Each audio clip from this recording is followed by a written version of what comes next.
이렇게 좀 큰 알트들인데 어떤 비트코인과 커플링이 되지만 그 커플링의 이격이 발생하는 것들을 노리는 것, 그게 무슨 얘기냐면 비트코인이 만약에 여기서 요만큼을 하락을 하는데 이더는 같은 시간 동안 훨씬 더 많이 하락을 하는 겁니다. 그러면 요만큼의 갭이 있지 않습니까? 근데 이더가 반등이 올 때도 훨씬 더 많이 와요. 그러면 우리가 비트 빠지는 거를 유심히 살펴보고 있다가 비트가 빠지죠. 그러면 이더리움을 비트가 빠지는 것보다 더 아래에서 우리가 미리 예약 매수를 걸어놓고 이게 체결이 돼서 반등이 오면 잽싸게 터는 겁니다. 이게 제가 한 거를 보여드릴게요. 굉장히 좋아요. 20초 매매라고 해서 20초 매매한 게 있어요. 보여드릴게요. 여기입니다. 여기 보면 요때죠. 요때가 언제냐면 요때거든요. 요때인데 잘 보세요. 여기 시간 보이세요? 26일 11시 1분 20초 11시 1분 25초인데 판매한 시간은 1분 36초예요. 그러니까 제가 여기서 최대 2분밖에 안 걸린 거예요. 1666, 1664 그리고 1661에 사서 반등이 순식간에 와서 9불 정도 순식간에 온 겁니다. 그러니까 이렇게 짧은 시간 동안 먹는 거예요. 이때 뭐냐면 비트가 훅 빠졌다가 훅 오르는 찰나였어요. 근데 비트는 훅 오르지 않았어요. 저때 나중에 차트를 돌려서 보시면 비트는 굉장히 뭐라고 해야지 좀 허접하게 하락이 했는데 이더는 순식간에 훅 빠졌다가 다시 순식간에 훅 오르는 이런 것들이 8월 달에 정말 많았어요. 그런 것들을 우리가 빨리 캐치할 수 있었다면 지금 400개를 샀잖아요. 평단이 이렇게 사면 대충 뭐 1664 정도인데 그러면 제가 여기에 팔았지 않습니까? 5불이죠. 그러면 한 2500불 정도? 2분도 안 되는 사이에 그렇게 먹는 거죠. 리스크는 거의 없고 왜냐면 오래 안 들고 있으니까. 이런 식으로 우리가 비트가 빠질 때 이더가 그것보다 훨씬 더 많이 빠지는 걸 이용해서 단타를 노리는 그런 매매를 여러분이 노릴 수도 있다. 그래서 트레이딩 하는 방법에 대해서 꼭 정해져 있는 건 없어요. 제가 뭐 다양한 매매법을 알려드렸지만 그것들을 우리가 적재적소에 얼마나 잘 쓰느냐 그게 정말 좀 관건인 것 같고 그런 것들을 남들보다 좀 더 빨리 캐치할 수 있는 사람이 돼야 된다는 거죠. 그리고 그런 노하우나 어떤 꿀통들은 잘 안 알려주려고 해요. 왜냐면 최대한 꿀 빨고 알려줘야 되거든. 보통 그렇잖아요.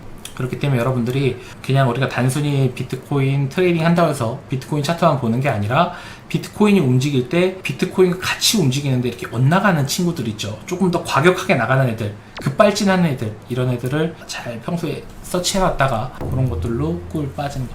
그럼 접점 잡는 것보다 빠르게 숏 치는 건 안 되나요? 근데 왜 숏을 못 치냐면 비트가 빠질 때 이더를 숏을 치면 안 되겠냐 이렇게 물어보신 거잖아요. 정말 순식간에 빠집니다. 순식간에. 그리고 숏은 롱보다 리스크가 더 크기 때문에 굉장히 좀 치면서도 조마조마하실 거예요. 이게 뭔 말인지 해보시면 압니다. 롱에 물리면 사실 상대적으로 좀 마음이 편안해요. 숏에 비해서는. 왜냐면 언젠가 매수벽이 붙고 언젠가 반등이 올 거거든요. 근데 숏은 기약이 없어. 너무 무서운 거예요. 이더리움이 800불까지 떨어졌다가 2000불 찍고 내려오고 있지 않습니까? 800불에서 2000불까지 올라갈 거라고 누가 생각을 했겠어요. 내가 예를 들어 800불인데 뭐 숏을 잡는다 뭐 한 1500불 정도 진짜 이 정도 많이 올라가서 잡는다 하더라도 500불 오르면 거의 청산이죠. 그렇기 때문에 이 숏은 리스크가 좀 있어요. 그래서 저는 숏은 길게 못 갖고 갑니다. 그리고 그런 걸 권장하지도 않고 길게 가져가는 것도. 그리고 여러분들 오늘 장 예상되세요? 저도 요즘 장이 전혀 예상이 안 돼서 트레이딩을 하는데 너무 애로사항이 좀 꼽힙니다. 솔직히 말하면 지금 환율 1350원 넘어섰죠. 그리고 파월이 얼마 전에 며칠 전이죠. 며칠 전에 뭐라고 했습니까? 인플레이션이 아직 잡혔다는 뭐 그런 지표는 뭐 보이지 않기 때문에 섣불리 금리를 인하하거나 뭐 그러지 않을 거다. 그리고 큰 폭으로 금리를 인상할 필요도 한 번 정도는 인상할 필요도 있다.